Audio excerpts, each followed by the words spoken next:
Les joueurs de crypto, les infos crypto pour ceux qui n'ont pas le temps, le BTC et les cryptos qui sont assez neutres ce matin. Mais les gars, avant de commencer, n'oubliez pas d'appeler vos grands-mères si vous avez la chance de les avoir encore. C'est la fête des mamies et un gros big up à toutes les mamies qui nous écoutent, s'il y en a. Le BTC, en tout cas, il est stable. On est en dessous des 40 000 dollars. C'est pareil de tous les côtés de la map.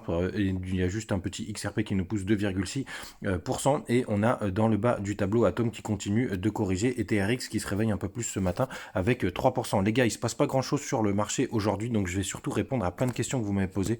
Vous allez voir, c'est assez intéressant. En tout cas, le BTC, il a tenu les 0,618 de Fibo. On est en train d'essayer de rebondir dessus, mais évidemment, c'est ce soir avec le retour des professionnels qu'on va voir ce qui va se passer. Et comme je le disais dans un tweet hier, il y a quand même pas mal de monde au balcon aux alentours des 40 000 dollars, puisqu'on a le bas du nuage, on a la Kijun, bref, c'est assez costaud. Le weekly, il est pas très beau, le W est vraiment assez moche, puisque c'est qu'une mèche qui le représente, donc il faudrait vraiment qu'on ait un gros pump ce soir pour avoir une clôture un peu plus haute.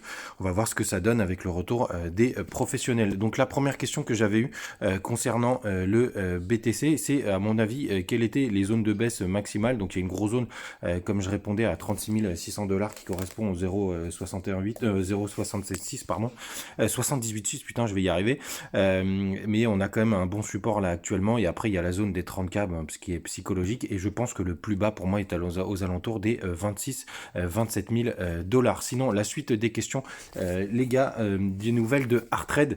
Alors, Artrade, il y a, je crois que le listing est prévu mi-avril. Concernant les nouvelles de Galéon, bah, vous avez le listing qui est prévu le 10 mars, donc sur PancakeSwap, donc c'est assez intéressant. J'ai eu des questions notamment aussi concernant les NFT. Donc, du côté des NFT, moi personnellement, je pense que c'est un gros marché en ce moment. C'est pour ça que je me mets de plus en plus dessus. Je commence à me faire une petite collection.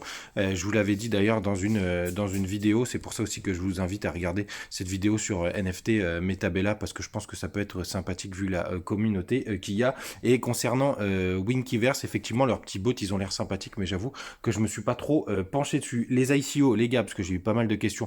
Oui, les ICO, je freine énormément ces derniers temps, surtout quand on est dans des marchés baissiers. En tout cas, moi, ce que je fais, c'est que très vite, je pense que le mieux, c'est de récupérer son capital dès qu'il y a un listing, surtout si ça pump, et de laisser courir le reste, et comme ça, pas de pression.